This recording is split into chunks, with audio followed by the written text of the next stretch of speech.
Gilles Deleuze também, estourou os miolos. Fez muito bem. Né? Só fez um pouco tarde.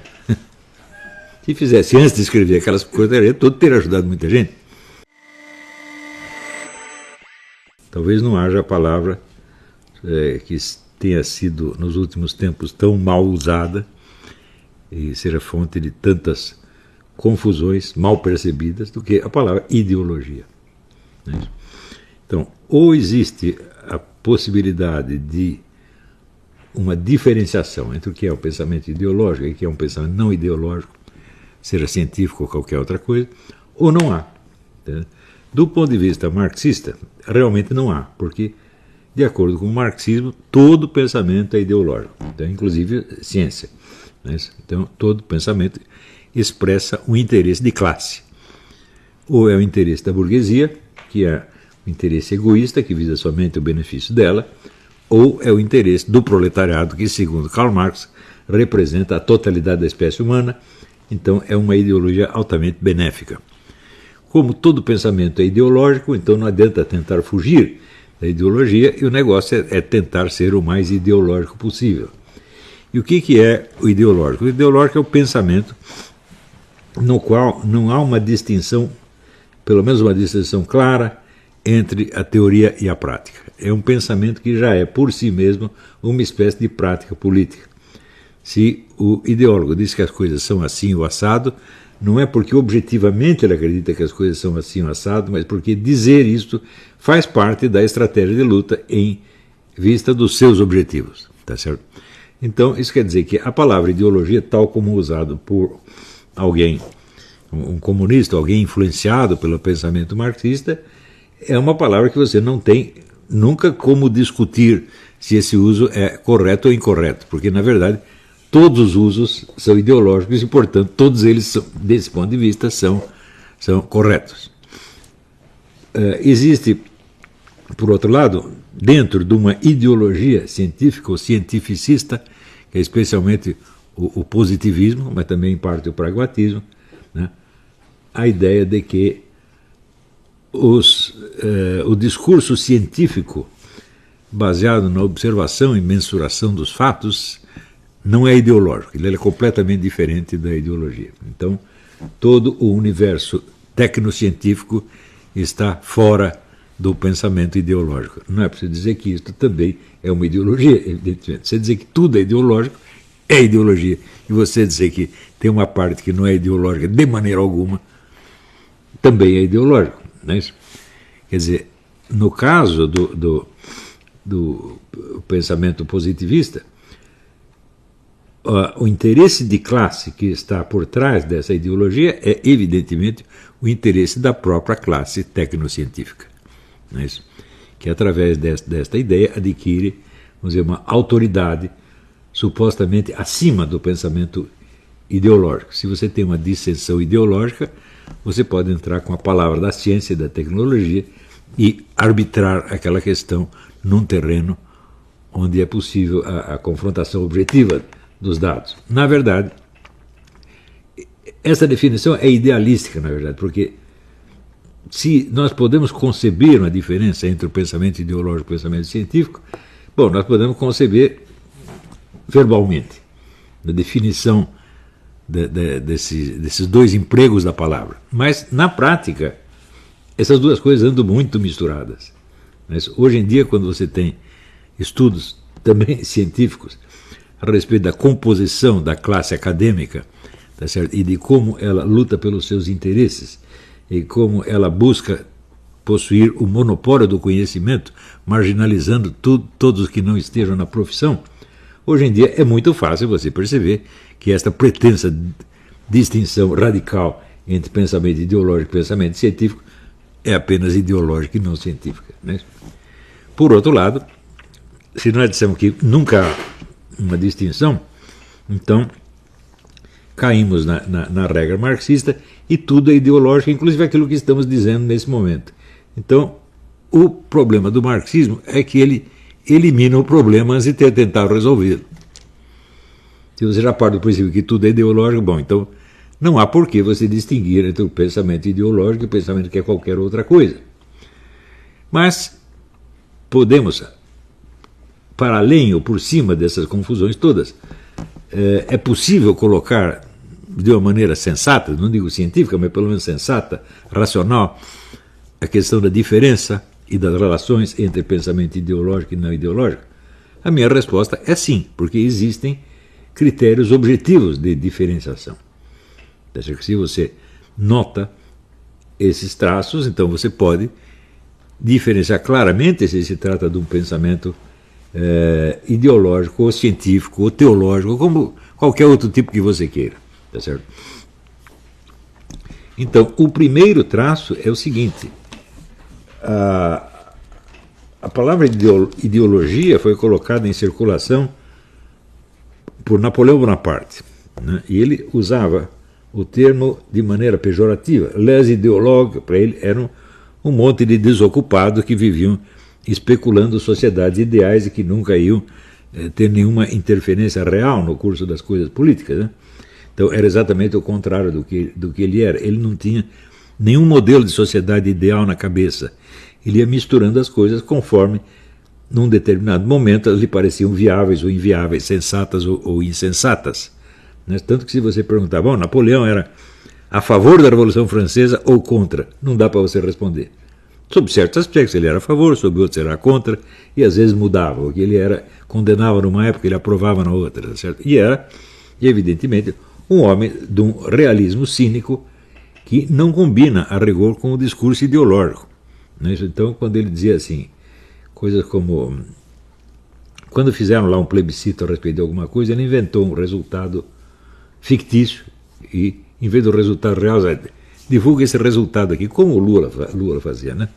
E quando era mais imperador, como é que podemos fazer isso? Daí ele disse, a impressão de poder é poder. Né? Quem pode negar que esta frase contém uma boa parcela de verdade? Nem sempre é poder, mas às vezes é. Mas, às vezes a impressão de poder faz o sujeito se enganar. Agora, por exemplo, nós estamos vendo aí, né, o Lula saiu da cadeia com uma impressão de poder devastador que ele ia virar o país de cabeça para baixo, e você vai nos encontros lulistas, só tem 5 pessoas, né? Alguns deles xingando o Lula. Então eu falo, bom, então essa impressão de poder é enganosa. Então, nós não podemos dizer que essa frase seja ideológica. Ela é uma frase que tem pretensões científicas, ela está pretendendo descrever uma realidade que é independente das suas preferências ideológicas, ou seja, uma realidade que vale para os seguidores de uma ideologia como vale para os seguidores da sua oposta e de qualquer outra ideologia.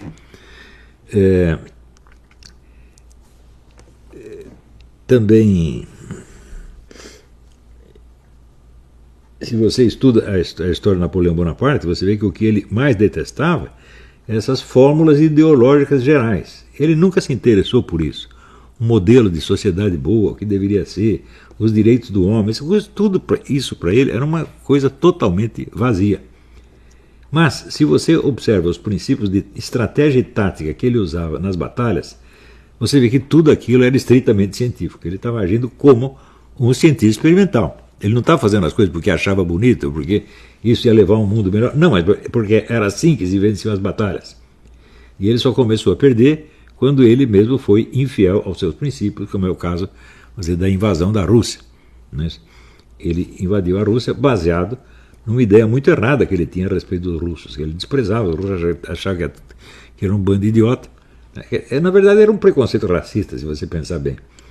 E os russos acabaram se revelando muito mais capazes do que o Napoleão imaginava e muito mais capazes do que o próprio Napoleão. Tudo o que eles fizeram durante essa guerra foi coisa que para Napoleão eram totalmente imprevistas e imprevisíveis. Por exemplo, que um povo pudesse fugir das suas cidades queimando todas, isso nunca ninguém tinha feito. Uma coisa muito loucura, quer dizer, eles estão fazendo a guerra contra eles mesmos. Né? Então ele realmente ficou atordoado com isso, não entendeu. E quando ele decidiu ir embora da Rússia, foi aí que começou a guerra, porque é aí que os russos atacaram. Eles atacaram, não o atacante, mas atacaram o fugitivo, né? Que já estava assim, privado de comida, de armamento, muita gente já tinha morrido. Então foi fácil os russos devastarem o exército francês. Parece que o que chegou de volta na França, de todos aqueles que partiram, foi 10% no máximo. Né? Então, nesse momento, Napoleão, que tinha uma mentalidade científica nessa coisa, ele não foi nada científico, ele foi um pouco ideológico, talvez um pouco místico, né? Quer dizer, começou a acreditar muito nos seus superpoderes e se ferrou. Então, nós podemos, no caso, se você tomar como exemplo Napoleão, existem muitas biografias muito excepcionalmente boas de Napoleão. Eu recomendo muito a do Dmitry Merezhkovsky,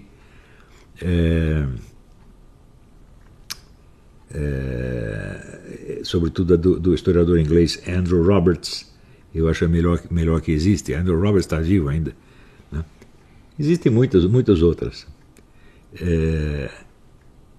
É bom você estudar isso, porque ali os limites entre o que é pensamento ideológico, o que é pensamento científico, o que é outro tipo de pensamento, aparecem de uma maneira muito clara. Não assim tão fácil de você definir, mas os fatos estão ali. Então, existem alguns traços definidores do pensamento ideológico que não estão presentes em outras formas de pensamento, seja científico, seja literário, como você quiser, ou religioso, como você queira chamar. E a ideia da sociedade ideal é básico em todo o pensamento ideológico. Quer dizer, toda fórmula ideológica imagina uma sociedade como um todo, um modelo de sociedade, e propõe esse modelo como melhor do que o atual. Pode ser um modelo futuro ou pode ser um modelo passado. Você pode apelar, vamos dizer, para o desejo de um futuro melhor, ou pode apelar para o mito de um paraíso. Tá certo? Tudo isso está presente necessariamente em todo o pensamento ideológico, embora não esteja presente só nele. Mas sem isso, simplesmente não há ideologia.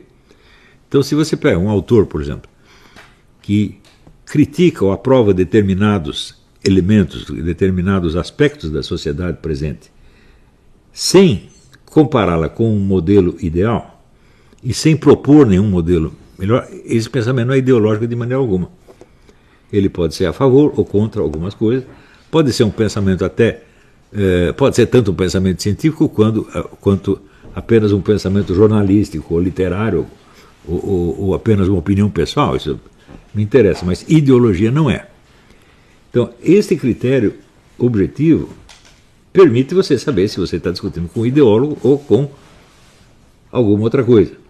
Se não houvesse esta distinção, então a própria história das discussões ideológicas seria impossível. Porque todo e qualquer palpite sobre qualquer coisa seria a expressão de uma ideologia. Então, a história das ideologias seria simplesmente a história da espécie humana. Quer dizer, a coisa não teria limite, não seria abarcável. Né? Então, essa distinção ela tem que existir. E esse critério, para mim, assim, ele nunca falhou.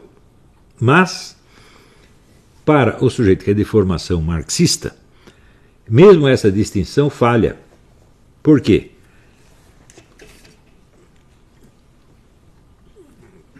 Porque como o marxista acredita que a força motriz do movimento histórico é o interesse de classe, a identidade de classe e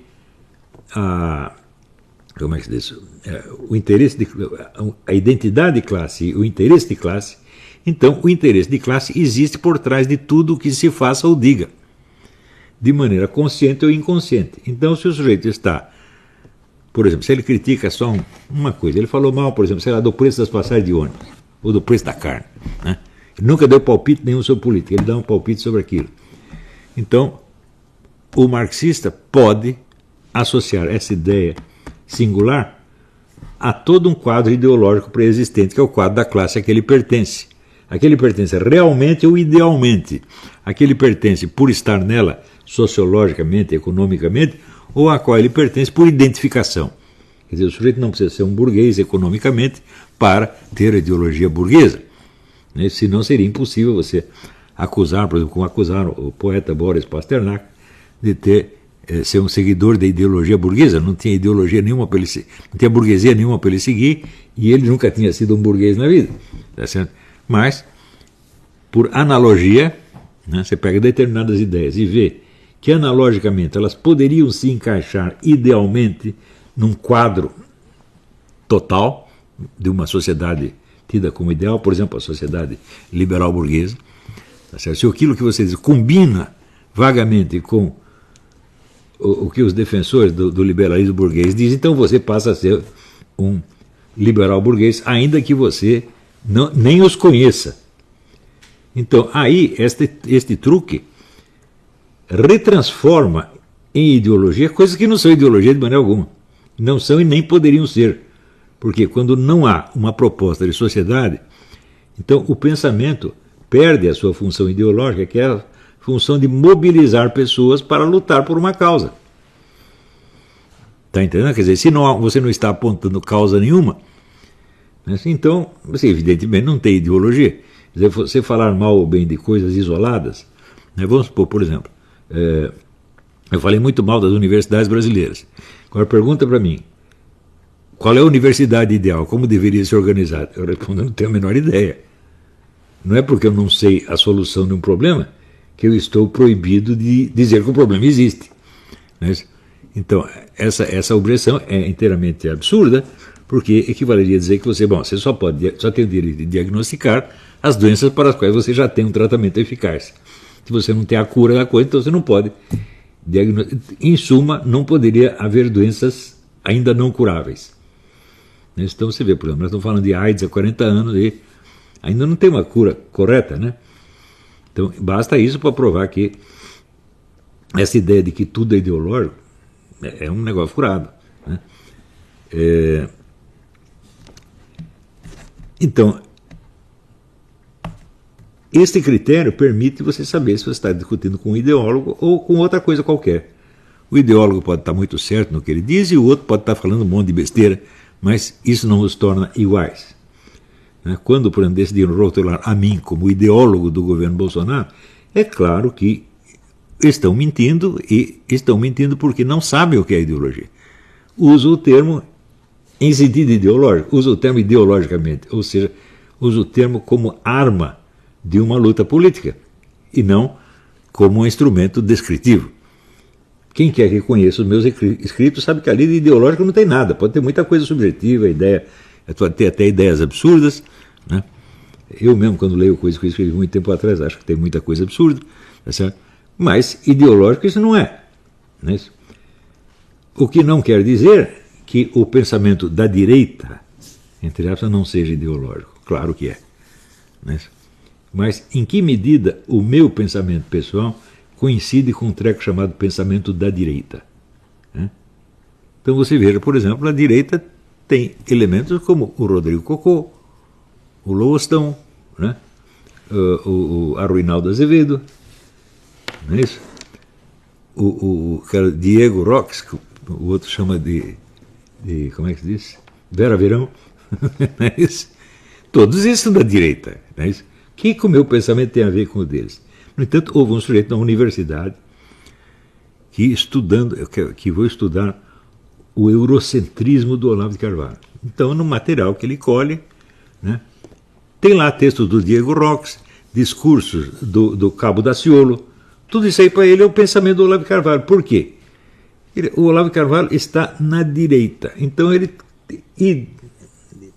idealmente tudo que ele pensa é da direita, e o que a direita pensa é o que ele está dizendo. Então isso quer dizer que a característica de pensamento individual desaparece, restam só as ideologias de classe.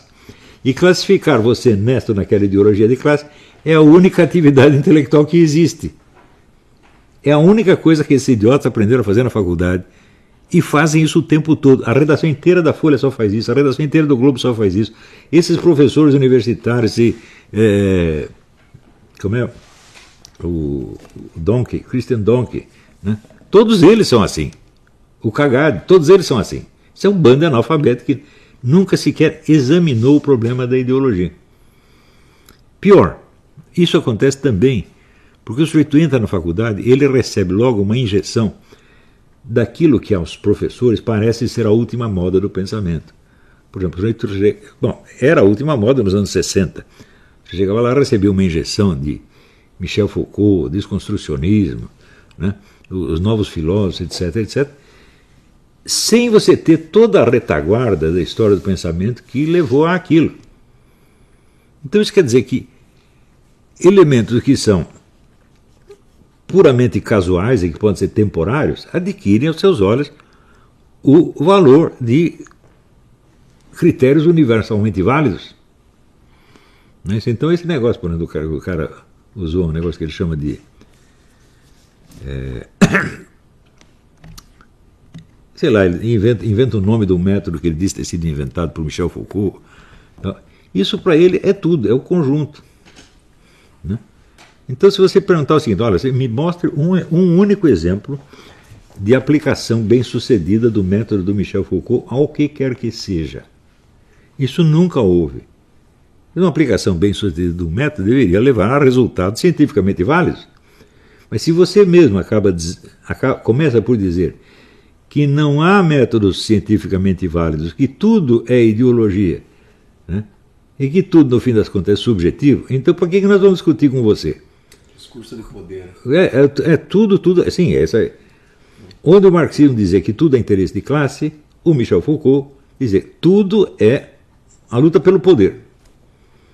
O que quer que você escreva? Você escreve um livro de álgebra, isso aí é para você exercer o poder sobre os coitados dos aluninhos que vão estudar aquilo. Quer dizer, você está forçando eles a engolir que a álgebra é assim, assim, assim.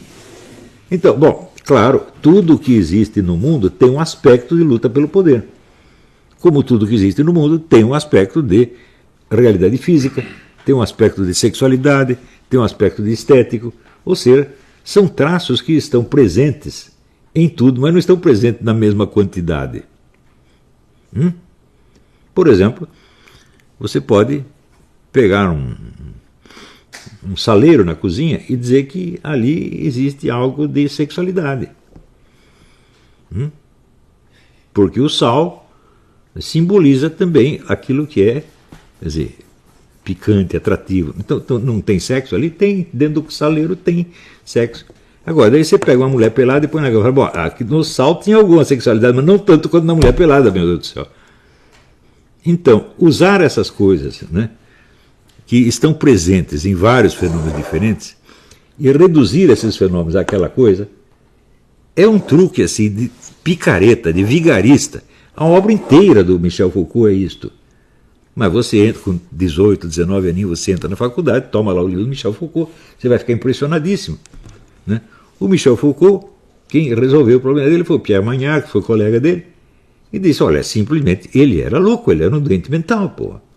As pessoas não perceberam até hoje. Não perceberam.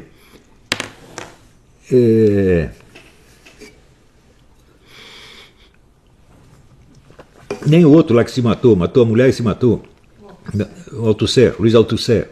Nem esses perceberam que é louco. O que você precisa fazer? Matar só a mulher não basta? Precisa matar mais uma meia dúzia? Deleuze, não se matou também? Gilles Deleuze. Gilles Deleuze também, estourou os miolos. Fez muito bem.